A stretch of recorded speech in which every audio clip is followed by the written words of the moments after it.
Welcome back to another edition of Throwback Thursdays. Now, in this one, we're going to be diving back into Madden 2006. Madden 2006 is the Cincinnati Bengals taking on those Atlanta Falcons. I'm going to be running with those Falcons, using that Michael Vick, trying to get this W. And we're going to be taking on the Cincinnati Bengals with Chad Johnson, TJ, Who's Your Mama, and Carson Palmer. This is a pretty good game, so make sure you keep your eyes on this one. But I want to talk just talk about a couple of things with y'all. Today, some news came out that they finally have sentenced the guy responsible for Sean Taylor's death. And I remember when Sean Taylor died, and again, I'm a huge Miami Hurricane fan, so like Ed Reed, Frank Gore, Jonathan Vilma, Vince Wilfork, Antron Roll. I can keep going and going and going. Of course, Sean Taylor, you know what I mean? Like, I got love for all these guys. So I remember, like, where I was when I got the news, and I was on the bus on my way to class, but back when I was in college. And it was crazy because, like, I didn't believe it, you know what I mean? And then, of course, in the back of my mind, I'm like, man, it's Sean Taylor. He's going to pull through, And then when I heard that, he was basically, like, in a coma type of state, and that basically didn't look good, I was like, wow, like, he's really going to pass away.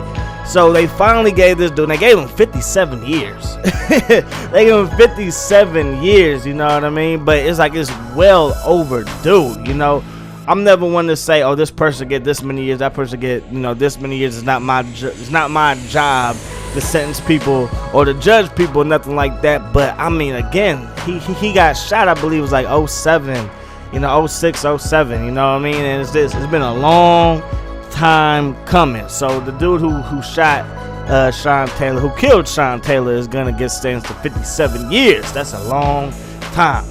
My goodness. But the reason I picked this team picked these two teams was I just want to talk to y'all about these quarterbacks, you know what I mean? These prototypical quarterbacks versus these quarterbacks that quote unquote don't look the part. Now, Michael Vick, he's going to be playing for his third team in his career after the Super Bowl and free agency opens up, because he doesn't want to return to Philadelphia. He believes that he's still a starting quarterback in the NFL. I tend to agree with him. There's a lot of situations out there where the quarterback play has been one of the main reasons why their teams have not played well, have not done anything in the regular season, have not been to the playoffs, have not won Super Bowls. Like Buffalo, I know they got a youngster in E.J. Manuel, but I mean, a lot of times you can tell whether a quarterback is going to be a franchise style of quarterback or not. I think St. Louis, they might look in again the quarterback, Sam Bradford. I know he was hurt, but I don't really see how Sam Bradford's going to improve from what he's been. I figure that he's one of those quarterbacks where it is what it is. The Raiders, they can always use a new quarterback. I don't know if they want to get a free agent, maybe stick with the young guys that they have on the roster. But the reason why I bring this up, and again, the reason why I picked these two teams, is because Carson Palmer, he's on his third team in his career. Michael Vick and Carson Palmer, I see them as very similar quarterbacks, even though they're total opposites, as far as quarterback styles. Carson Palmer's probably that prototypical quarterback, big, 6'5", strong arm, sits in the pocket. Michael Vick, 6'1", runs around, makes plays with his legs a lot. So, but the point I'm trying to make is that it was easy for Carson Palmer to quit on the Cincinnati Bengals. Remember, his last year in Cincinnati, I believe, was 2010, 2011.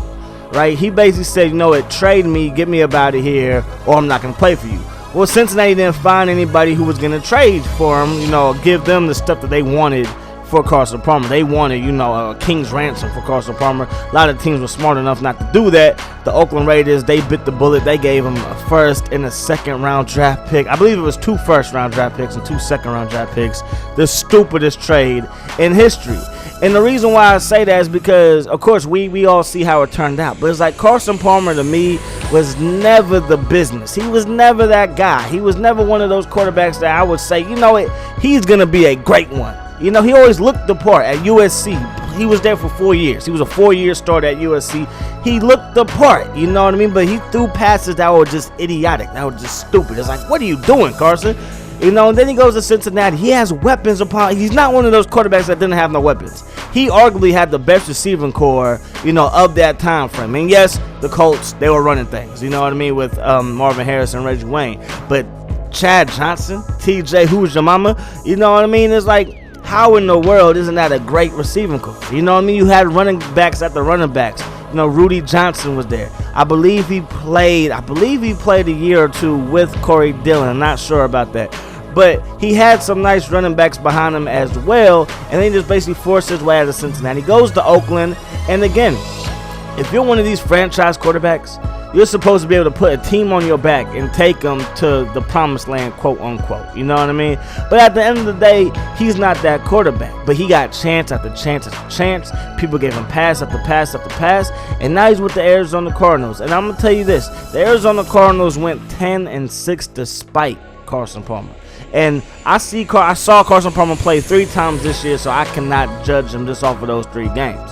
But what I will say off of those 3 games is that he threw a lot of bonehead interceptions versus the Niners. I remember this. I remember the announcers saying it was the first game versus the Niners this year, not the one in Arizona, but the one in Candlestick. And the announcer and the broadcaster was on the TV saying, you know what, Carson Palmer, he needs time to adjust to his guys, adjust to his offense. I'm like, this is a 10-year vet. And the guy was like, he needs to, get used to the game plan and stuff like that. I'm like, again, he's a 10-year veteran quarterback. How much time does he need to not throw an interception? And the interception that he threw wasn't like a fluke play. Wasn't like, he read the coverage wrong or they, confused him. It was the Niners play a very vanilla type of defense. They're going to try and stop you with the front 7 and have 4 people back in coverage. It's very vanilla at times. And he was throwing picks left and right. And I'm thinking to myself, you're a veteran quarterback. You shouldn't be throwing picks left and right. And then the Seattle game. Yes, Arizona, they went up there. They beat them. They did the thing. Carson Palmer threw 4 interceptions that game. 2 of them were in the red zone. So that brings up my point. It's like, I believe Carson Palmer's getting chance after chance to be a starting quarterback in this league because he looks the part. I don't know if Michael Vick is going to get that same chance for his third go around, playing for his third team, in his career. You know what I mean? I feel like, again, Arizona, they were lucky to get Carson Palmer because of all the crap that they've been having at quarterback and stuff like that.